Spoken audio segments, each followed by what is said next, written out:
پھر سوچن پوچھتا ہے تو بتاؤ کہاں ہے وہ جان، جس پر وہ ڈاکٹر بولتی ہے کہ مجھے اس بارے میں پتہ نہیں، اس نے مجھ سے بس اتنا کہا تھا کہ میں تم لوگوں کا کچھ دن تک خیال رکھوں، اور وہ یہاں سے چلا گیا۔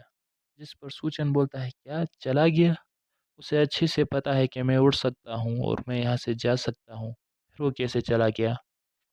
ڈاکٹر سوچن سے اسکورپین گلف کے بارے میں پوچھتی ہے کہ وہ ان دنوں کیسا کر رہی ہے، کیا وہ دوسرے لڑکوں سے اچھے سے بات کر رہی ہے اپنے کلاس فیلو سے، یا ڈرتی رہتی ہے، یا کسی سے بلی تو نہیں ہوتی؟ جس پر سوچن بولتا ہے کہ نہیں، ایسی بات نہیں ہے، یہ بات الگ ہے کہ وہ کسی کو نہ مار دے، کیمپس میں تو سب ٹھیک ہی ہے۔ ڈاکٹر سوچن سے مزید بولتی ہے کہ مجھے اکثر اس کی فکر رہتی ہے کیونکہ وہ بہت نازک اور نرم دل بچی ہے۔ جس بات کو سن کر سوچن بولتا ہے کیا تم سچی میں اسکورپین گرل کے ہی بارے میں بات کر رہے ہو نا؟ پھر ہم اسکورپین گرل کو ایک جگہ پر بیٹھا ہوا دیکھتے ہیں جہاں وہ بیٹھی ہوئی تھی اور اپنے پاسٹ کے بارے میں سوچ رہی تھی۔ پھر ہم اس کے پاسٹ کے کچھ سینس دیکھتے ہیں جہاں پر وہ شاید اسکول جا رہی تھی اور پیچھے سے کوئی بولتا ہے کہ میں تمہیں بعد میں ملتی ہوں۔ جیسے ہی وہ تھوڑے آگے آتی ہے اسے کوئی اپنے سامنے دکھتا ہے اور وہ بولتا ہے کہ کافی وقت ہو گیا ڈان ہوا ہمیں ملے ہوئے۔ پھر ہم کو اس آدمی کا پیر دکھایا جاتا ہے جو کہ بولتا ہے کہ میں کافی برا باپ رہا ہوں نا، میں نے تمہیں بس ہمیشہ نفرت ہی دی ہے، لیکن یہ کمینے لوگ تمہیں مجھ سے لے گئے۔ پھر ہم اس کے باپ کو دیکھتے ہیں جو کہ کافی ڈراونا تھا اور جس کو دیکھ کر وہ اسکورپین گرل خود بھی کافی ڈری ہوئی تھی، اور ہاتھ میں شراب کی بوتل تھی، اور اس سے بولتا ہے کہ جاؤ اندر جا کے اور فریج والوں سے بول دو کہ میرے پاپا واپس آ گئے ہیں اور مجھے لے جائیں گے، سمجھی؟ یا تم میرے رپورٹ کرے گے پولیس اسٹیشن میں جیسے تم نے پچھلی بار کیا تھا۔ جس بات کو سن کر وہ اور ڈر جاتی ہے اور بولتی ہے نہیں پلیز میں نہیں کروں گی۔ اسکورپین گرل کا پاپا ایک نمبر کا بیوڑا تھا اور اپنا بوتل اٹھا کر بولتا ہے کہ جاؤ بولو ان کو کہ میں تمہیں لے جا رہا ہوں اس سے پہلے کہ میں تمہیں دوبارہ سے یہاں مارنا لگ جاؤں۔ پھر ہمارا سین شفٹ ہوتا ہے پریزنٹ میں جہاں ہم اسکورپین گرل کو اسی جگہ پر بیٹھا دیکھتے ہیں جو کہ یہ سب سوچ کر پریشان ہوئے جا رہی تھی، اور بولتی ہے کہ یہ جگہ بس مجھے بری یادیں ہی دیتی ہے اور کچھ نہیں۔ پھر ہم سوچن اور اس ڈاکٹر کو دیکھتے ہیں جہاں پر وہ ڈاکٹر بولتی ہے تو اچھا تمہیں اب واپس کیمپس لوٹ جانا چاہیے ہے نا، میں تمہارے کپڑے لا دیتی ہوں، وہ ابھی تک سوکھ گئے ہوں گے۔ جس پر سوچن بولتا ہے ہاں شکریہ آپ کا۔ پھر ہم ایک چھوٹا سا ہاتھ کو دیکھتے ہیں جو کہ سوچن کے اس ٹاول یا جو بھی لپیٹا تھا اس کو پکڑ لیتے ہیں۔ سوچن اس سائڈ دیکھتا ہے جہاں پر وہ پہلی والی لڑکی تھی اور بولتی ہے کہ آؤ میرے ساتھ کچھ ڈرائنگ بناؤ۔ ڈاکٹر یہ دیکھ کر بولتی ہے کہ لگتا ہے یہ میر کو تمہیں کافی ہینڈسم لگے اسی لیے وہ تمہارے ساتھ کھیلنا چاہتی ہے تھوڑی دیر، یہ تمہارے لیے تھوڑا مشکل ہوگا۔ جس پر سوچن بولتا ہے یہ ایسی بات نہیں ہے، میں کچھ دیر ان کے ساتھ کھیلوں گا، اس میں کوئی بات نہیں۔ پھر ہم سوچن کو دیکھتے ہیں جو کہ بچوں کے ساتھ ڈرائنگ بنا رہا تھا اور سوچتا ہے کہ اسکورپین گرل کو یہاں اچھا لگے گا کچھ دیر کے لیے، یہ جگہ اس کے لیے گھر جیسی ہے۔ اور پھر وہ یہ ریم سوچن کو ڈرائنگ دیتے ہوئے بولتی ہے کہ میرا کمپلیٹ ہو گیا۔ جس پر سوچن اس کی ڈرائنگ دیکھتی ہے جہاں اس نے اپنی ونگس ٹائپ بنا لی ہوتی ہے۔ سوچن دیکھ کر بولتا ہے کیا کہ وہ بٹرفلائی کی ونگس ہے؟ جس پر وہ لڑکی ایکسائٹیڈ ہوتے ہوئے بولتی ہے کہ ہاں یہ بٹرفلائی کی ونگس ہے، وہ پہلے تو بہت اگلی ہوتی ہیں لیکن جب وہ بٹرفلائی بن جاتی ہے تو بہت پیاری بن جاتی ہے۔ جس کی باتیں سن کر سوچن بولتا ہے وہ یہ بہت اچھی بات ہے اور سوچتا ہے کہ اس کو بکس بہت پسند ہے۔ وہ لڑکی بولتی ہے کہ آئی وش میرے پاس بھی ایسے ونگس ہوتے، یہ کافی کول ہے نا اور بہت مزے کے بھی۔ جس کو سن کر سوچن کا چہرہ لٹک جاتا ہے۔ سوچن بولتا ہے کہ پنکھوں کی وجہ سے تم باہر جا سکتے ہو، لوگوں سے دور جا سکتے ہو، لیکن پھر تم لوگوں کے ساتھ کھیل نہیں سکتے، لوگوں سے بات نہیں کر سکتے، بس لوگوں کو زیادہ پسند نہیں آتے۔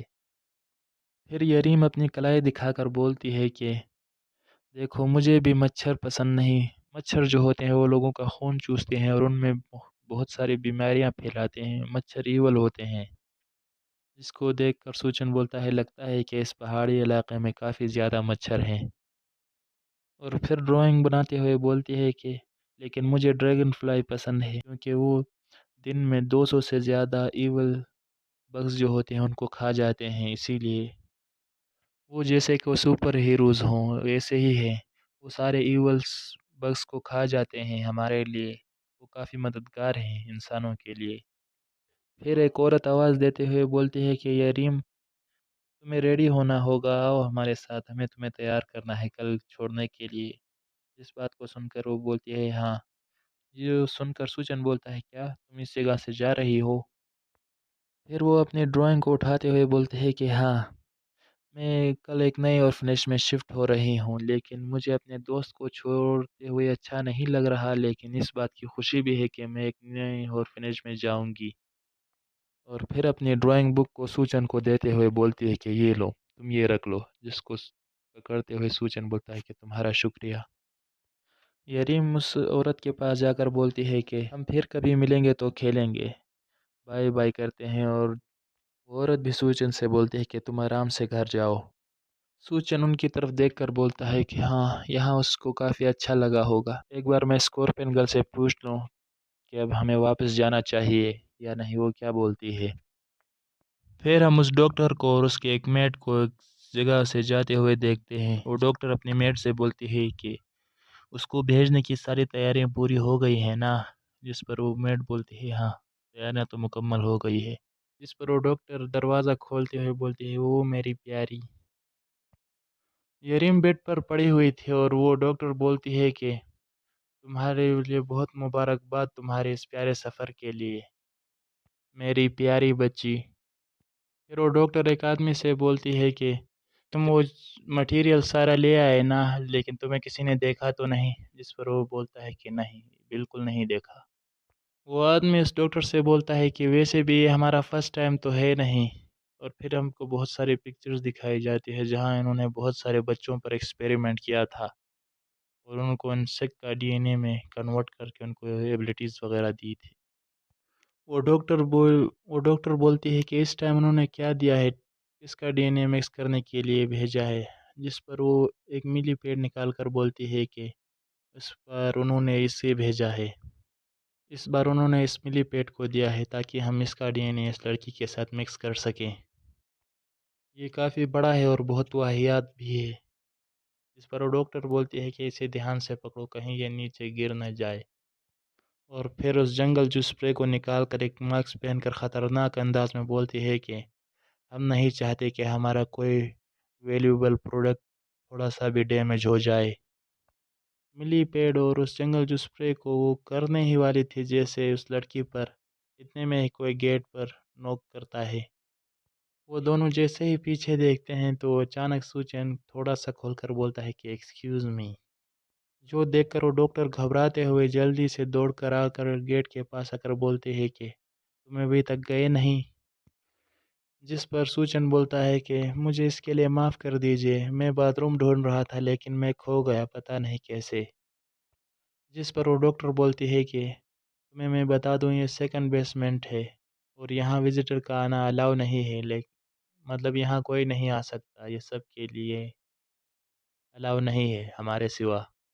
سوچن اس کو تھوڑی عجیب طرح سے دیکھتا ہے اور پھر بولتا ہے کہ مجھے پتہ ہے۔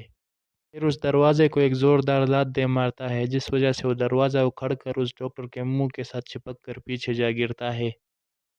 جس پر وہ ڈاکٹر اپنا منہ پکڑ کر بولتے ہیں کیا تم کیا کرنے کی کوشش کر رہے ہو؟ پھر سوچن بولتا ہے کہ میں جب جا رہا تھا تب مجھے خیال آیا کیوں نہ میں اس لڑکی کی ڈرائنگ دیکھ لوں۔